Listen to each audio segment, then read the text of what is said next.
Sono partiti per la serie numero 2, corsia 1 Bernardi Davide Radiantes Romagna, corsia 2 Ferroni Thomas Team Veneto, corsia 3 Ferro Mauro Sporting Club Nuale, corsia 4 Foscan Riccardo Rosa Blu,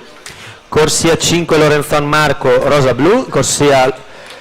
6 Trabacchin Nicolò Sporting Club Nuale, corsia 7 Comine Eros Milano Nuoto, corsia 8 Gobbo Giacomo Rarinantes Venezia.